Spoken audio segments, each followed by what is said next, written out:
ಒಂದು ಆಟ ಆಡು. ನಮಸ್ಕಾರ, ನಾನು ಸಿಗ್ಲಿ ಬಶ್ಯ, ಗದಗ ಜಿಲ್ಲಾ ಲಕ್ಷ್ಮೇಶ್ವರ ತಾಲೂಕು ಶಿಕ್ಷಣ ಗ್ರಾಮದ ಸಿಗ್ಲಿ ಬಶ್ಯ. ನಾನು ಇವತ್ತು ಈ ಸಿಗ್ಲಿ ಬಶ್ಯ ಈ ದೇಶದಲ್ಲಿ ನಡೀತಕ್ಕಂಥ ಭ್ರಷ್ಟಾಚಾರಗಳ ಬಗ್ಗೆ ಒಂದು ಹಾಡು ಹೇಳ್ತೀನಿ. ಅದು ನನ್ನ 5ನೆಯ ಮಗನ ಸಮ್ಮುಖದಲ್ಲಿ. ಯಾಕಂದರೆ ಮಕ್ಕಳಿಗೆ ಕಾನೂನನ್ನು ಕಾನೂನದಲ್ಲೇ ಮಟ್ಟ ಹಾಕಬೇಕು, ಮುಳ್ಳನ್ನು ಮುಳ್ಳಿನಿಂದನೇ ತೆಗಿಬೇಕನ್ನಂಥ ಪಾಠ ನಾನು ನನ್ನ ಮಕ್ಕಳಿಗೆ ಹೇಳ್ಕೊಡ್ತಾನೆ ಬಂದಿದ್ದೀನಿ. ಯಾಕಂದರೆ ಸಿಗ್ಲಿ ಹೊಟ್ಟೆಗ ಮತ್ತೊಬ್ಬ ಸಿಗ್ಲಿ ಹುಡ್ತಾನ ಇಲ್ಲ ಅಂತ ನಾನು ನಮಗೆ ಗ್ಯಾರಂಟಿ ಹೇಳೋಕ್ಕಾಗಲ್ಲ. ಹುಟ್ಟಿದರೂ ಹುಟ್ಬೋದು. ಯಾಕಂದ್ರೆ ನಮ್ಮ ಅಪ್ಪನ ಹೊಟ್ಯಾಗ ನಮ್ಮಪ್ಪಗೆ ನಾವು 23 ಜನ ಮಕ್ಕಳು, 20ನೇ ಮಗ ಆಗಿ ಹುಟ್ಟಿದೆ. ಆದರೆ 22 ಜನ ವೇಸ್ಟು, ಈ ಸಿಗ್ಲಿ ಬಸ್ಸ ಫಾಸ್ಟು. ಹಂಗೆ ಈ ಸಿಗ್ಲಿ ಬಸ್ಸ ಒಂದು ಹಾಡು ಹೇಳ್ತಾನೆ. ನಾ ಕಂಡ ದೇಶ, ನಾ ಕಂಡ ರಾಜ್ಯ, ನಾ ಕಂಡ ಸರ್ಕಾರ, ನಾ ಕಂಡ ನ್ಯಾಯಾಂಗ, ನಾ ಕಂಡ ಕಾರ್ಯಾಂಗ, ನಾ ಕಂಡ ಮಾಧ್ಯಮಾಂಗ, ನಾ ಕಂಡ ಪ್ರಜಾಪ್ರಭುತ್ವದ ಬಗ್ಗೆ ಒಂದು ಹಾಡು ಹೇಳ್ತೀನಿ, ಕೇಳಿ.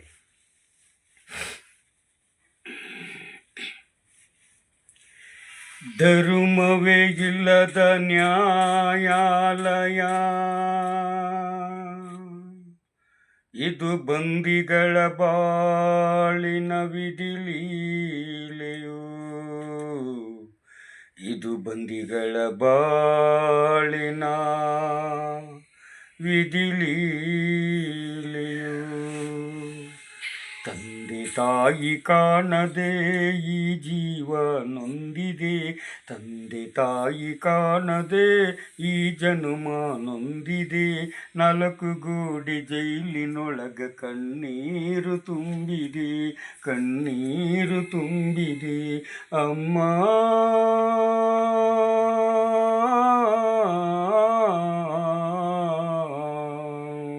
ತಂದೆ ತಾಯಿ ಕಾಣದೆ ಈ ಜೀವ ನೊಂದಿದೆ, 4 ಗೋಡೆ ಜೈಲಿನೊಳಗ ಕಣ್ಣೀರು ತುಂಬಿದೆ, ಕಣ್ಣೀರು ತುಂಬಿದೆ.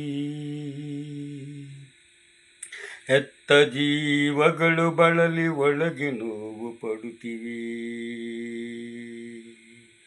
ಹೆತ್ತ ಜೀವಗಳು ಬಳಲಿ ಒಳಗೆ ನೋವು ಪಡುತ್ತಿವೆ.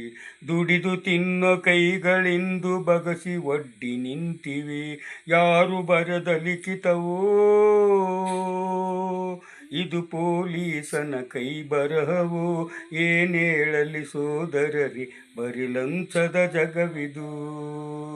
ಅಮ್ಮ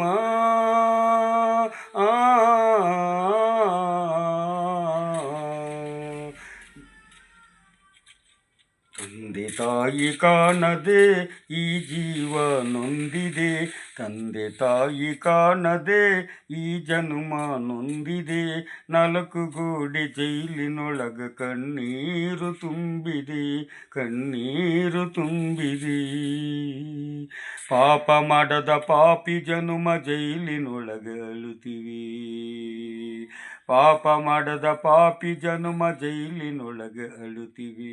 ಭ್ರಷ್ಟಾಚಾರ ಪಾಮರರಿಗೆ ರಾಜಕೀಯದ ಬೆಲೆ ಇದೆ, ಯಾರು ಬರದ ಲಿಖಿತವೋ ಇದು ಪೊಲೀಸನ ಕೈ ಬರಹವೋ, ಏನೇಳಲಿ ಸೋದರರಿ ಬರಿ ಲಂಚದ ಜಗವಿದು.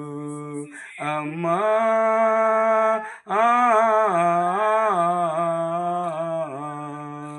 ತಂದೆ ತಾಯಿ ಕಾಣದೆ ಈ ಜನುಮ ನೊಂದಿದೆ, 4 ಗೋಡೆ ಜೈಲಿನೊಳಗ ಕಣ್ಣೀರು ತುಂಬಿದೆ, ಕಣ್ಣೀರು ತುಂಬಿದೆ. ಇರುವುದೊಂದು ಮನೆಯ ಮಾರಿ ಕೋಟಿಗೆ ಅಲೆದಾಡಿದೆ, ಇರುವುದೊಂದು ಮನೆಯ ಮಾರಿ ಕೋಟಿಗೆ ಅಲೆದಾಡಿದೆ. ಹಣವೆಲ್ಲ ಮುಗಿದ ಮೇಲೆ ಶಿಕ್ಷೆ ತೋರಿ ನಿಂತಿದೆ, ಗುಲ್ಬರ್ಗ ಜೈಲಿನಲ್ಲಿ ಕಣ್ಣೀರು ತುಂಬಿದೆ. ಯಾರು ಬರದ ಲಿಖಿತವೋ ಇದು ಪೊಲೀಸನ ಕೈ ಬರಹವೋ, ಏನೇಳಲಿ ಸೋದರರಿ ಇದು ಸಿಗ್ಲಿ ಬಶ್ಯನ ಕಥೆ ಇದು. ಈ ಸಿಗ್ಲಿ ಬಶ್ಯ ಈ ನನ್ನ ಮಗ ಹ್ಮ್. ನಾನು ಜೈಲಿನಲ್ಲಿದ್ದಾಗ ತುಂಬ ಗರ್ಭಿಣಿ ಆಗಿದ್ದಾಗ ನಾನು ಜೈಲಿಗೆ ಹೋದೆ. ನನ್ನ ಹೆಂಡತಿ ತುಂಬ ಗರ್ಭಿಣಿ ಈ ಮಗನಿಗೆ. ಆದರೆ ಅಂಥ ಒಂದು ಸಂದರ್ಭದಲ್ಲಿ ಜೈಲಿಗೆ ಹೋದ್ರೂ ನನ್ನ ಹೆಂಡತಿ ಧೃತಿಗೆಡದೇನೆ ಸಹಕಾರ ಇಲ್ಲದೇನೆ ನನ್ನ 5ನೇ ಮಗನಿಗೆ ಜನ್ಮ ಕೊಟ್ಟಳು.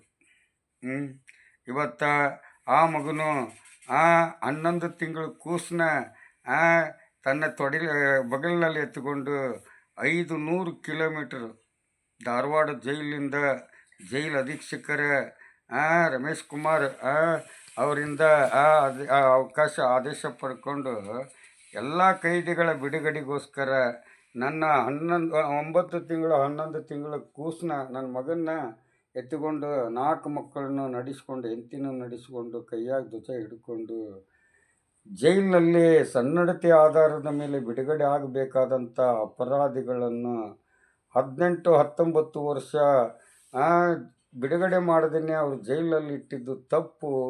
ಇದು ತಪ್ಪು ಅನ್ನೋದು ನನಗೆ ಅರಿವಾಗಿ ಅವ್ರ ಬಿಡುಗಡೆಗೋಸ್ಕರ ನನ್ನ ಹೆಂಡತಿ ಮಕ್ಕಳನ್ನ ಧಾರವಾಡ ಜೈಲಿಂದ ಬೆಂಗಳೂರು ರಾಜಧಾನಿವರೆಗೂ ಮುಖ್ಯಮಂತ್ರಿ ರಾಜ್ಯಪಾಲರಿಗೆ ಮನವಿ ಅರ್ಜಿ ಕೊಟ್ಟು ಅವ್ರನ್ನ ಬಿಡುಗಡೆ ಮಾಡಬೇಕಂತ 2013ರಾಗ ಈ ಸಿಗ್ಲಿ ಬಸ್ಸ ಪಾದಯಾತ್ರೆ ಮಾಡಿದರೆ 2015ರಾಗ ಕೈದಿಗಳ ಬಿಡುಗಡೆ ಆಯಿತು. ಯಾಕಂದರೆ ಇವತ್ತು ನಮಗೆ ಜೈಲು, ಕೋರ್ಟು, ಸ್ಟೇಷನ್ನು ಮತ್ತು ಈ ಒಂದು ಸರ್ಕಾರಗಳ ಬಗ್ಗೆ ನನ್ನ ಹತ್ರ ಪ್ರಶ್ನೆ ಮಾಡಿದರೆ ಯಾರು ಒಳ್ಳೆಯವರು ಯಾರು ಕೆಟ್ಟವರು ಅನ್ನೋದು ನಾನು ಸತ್ಯದ ಮುನ್ನಡೆಯಂಥ ಅಪರಾಧಕ್ಕೆ ಮುಂಚೆನೇ ನಾನು ಅವ್ರಿಗೆ ಉತ್ತರ ಕೊಡ್ತೀನಿ. ಅದಕ್ಕೋಸ್ಕರ ಇವತ್ತು ಈ ದೇಶದಲ್ಲಿ ಈ ರಾಜ್ಯದಲ್ಲಿ ನಡೀತಕ್ಕಂಥ ಭ್ರಷ್ಟಾಚಾರ, ಇಲ್ಲೇ ಯಾಕಿಷ್ಟು ಭ್ರಷ್ಟಾಚಾರ ನಡೀತೈತಿ? ಯಾವತ್ತು ಬಾಬಾ ಸಾಹೇಬ್ ಅಂಬೇಡ್ಕರ್ ಪ್ರತಿಯೊಂದು ಪ್ರಜೆಗೂ ಶಿಕ್ಷಣ ಕೊಡಬೇಕಂತಂದು ಶಿಕ್ಷಣದ ಇತಿಹಾಸನ ಮೇಲ್ಕೆ ಎತ್ತಿ ಹಿಡಿಬೇಕನ್ನಂಥ ವ್ಯವಸ್ಥೆ ಮಾಡಬೇಕಂತಂದು ಅವರು ಶಿಕ್ಷಣದ ರೂಪದಲ್ಲಿ ಸಂವಿಧಾನ ಕೊಟ್ಟರು. ಪ್ರತಿಯೊಬ್ಬರಿಗೂ ಮನೆಗೂ ಶಿಕ್ಷಣ ಮುಟ್ಟಬೇಕು, ಸಂವಿಧಾನನ ಓದಬೇಕು, ನಿಮ್ಮ ಕಾಲ ಮೇಲೆ ನೀವು ನಿಂತ್ಕೊಂಡು ನಡಿಬೇಕು. ಹಿಂಗೆಲ್ಲ ನಡೆದ್ರೆ ನಿಮಗೆ ಎಸ್ಕಾರ್ಡ್ ಅವಶ್ಯಕತೆಯೇ ಇಲ್ಲ. ಈ ದೇಶದಲ್ಲಿ ಪೊಲೀಸ್ ಸ್ಟೇಷನ್ನು ಚಿಕ್ಕದಾಗಿ ಮಾಡ್ಕೋಬೇಕು, ಕೋರ್ಟನ್ನು ಚಿಕ್ಕದಾಗಿರಬೇಕು, ಮತ್ತು ಜೈಲುಗಳು ಚಿಕ್ಕದಾಗಿರಬೇಕು. ಇವತ್ತು ಶಿಕ್ಷಣ ದೊಡ್ಡದಾಗಿ ಬೆಳೆಸಬೇಕಾಗಿತ್ತು. ಇವತ್ತು ಶಿಕ್ಷಣಕ್ಕೆ ಭದ್ರತೆ ಇಲ್ಲ, ಆರೋಗ್ಯದ ವ್ಯವಸ್ಥೆ ಇಲ್ಲ, ಆರೋಗ್ಯಕ್ಕೆ ವ್ಯವಸ್ಥೆ ಇಲ್ಲ. ಪ್ರತಿಯೊಂದು ಈ ರಾಜಕಾರಣಿಗಳು ಗಡಿಕಾಯಿ ಯೋಧರಿಂದ ಹಿಡಿದು ಇವತ್ತು ಪ್ರತಿಯೊಂದು ಗ್ರಾಮ ಪಂಚಾಯತಿವರೆಗೂ ಈ ಸರ್ಕಾರಗಳು ಪ್ರತಿಯೊಂದು ಕಾರ್ಯಾಂಗ, ನ್ಯಾಯಾಂಗ, ಶಾಸಕಾಂಗ, ಮಾಧ್ಯಮಾಂಗ, ಲೋಕಾಯುಕ್ತ ಎಲ್ಲನೂ ತಲೆ ಹಿಡಿದು ಇವತ್ತು 190ರಷ್ಟು ಭ್ರಷ್ಟಾಚಾರಿಗಳ ಬೆಳಕಿ ಬರ್ತಾ ಇದ್ದಾರೆ. ಇವತ್ತು ಈ ದೇಶ ಯಾವ ಮಟ್ಟಕ್ಕೆ ಕೊಂಡೊಯ್ತಾ ಇದ್ದಾರೆ? ಬರೀ ಧರ್ಮ ಅಂತಂದು ಇವತ್ತು ಇದನ್ನೆಲ್ಲ ಬಿಡಬೇಕು. ಮಾನವ ಧರ್ಮಕ್ಕೆ ಜಯವಾಗಲಿ, ಧರ್ಮದಿಂದಲೇ ವಿಶ್ವಕ್ಕೆ ಶಾಂತಿ ಸಿಗಲಿ ಅಂತ ಬುದ್ಧ ಹೇಳಿದ ಶಾಂತಿಯನ್ನು ಮುನ್ನಡೆಸಿಕೊಂಡು ಹೋದರೆ ನಿಮಗೆಲ್ಲರಿಗೂ ಒಂದು ಒಳ್ಳೆಯ ಕಾಲ ಬರುತ್ತೆ. ಯಾಕಂದರೆ ಇದು ಕಲಿಯುಗ. ಇಲ್ಲೇ ಶಿಕ್ಷಣದ ಯುಗ ಐತಿ. ಇಲ್ಲೇ ಬಸವಣ್ಣವರ ಒಂದು ಕಾಯಕ ಐತಿ, ಅಂಬೇಡ್ಕರ್ ಒಂದು ದಾರಿ ಐತಿ, ಮಹಾತ್ಮ ಗಾಂಧೀಜಿಯವರ ಒಂದು ಸ್ವತಂತ್ರ ಐತಿ. ಇಲ್ಲೆಲ್ಲ ಪ್ರಜಾಪ್ರಭುತ್ವದ ಒಂದು ಹೋರಾಟದ ಕಿಚ್ಚೈತಿ. ಇಂಥದ್ರವನ್ನು ಎಲ್ಲ ಮಚ್ಚಾಕಿ ಮೈಲಿಗೆ ಮಾಡಿ ನೀವೆಲ್ಲ ರಾಜಕಾರಣಿಗಳು ಯಾವ ಮಟ್ಟಕ್ಕೆ ಬೆಳೆದಿದ್ರಿ ಅಂದರೆ, ಇವತ್ತು ಕರ್ನಾಟಕ ಇವತ್ತು ದೇಶನ ಸರ್ವೆ ಮಾಡಿದರೆ ಅಪರಾಧಿಗಳನ್ನ ಹೊರಗೆ ತೆಗೆದ್ರೆ ನಿಜವಾಗಿ ಭಾರತ ಜೈಲಾಗುತ್ತೆ, ಜೈಲು ಭಾರತ ಆಗುತ್ತೆ. ಇದನ್ನು ಮರಿಬಾರ್ದು ಪ್ರತಿಯೊಬ್ಬರು.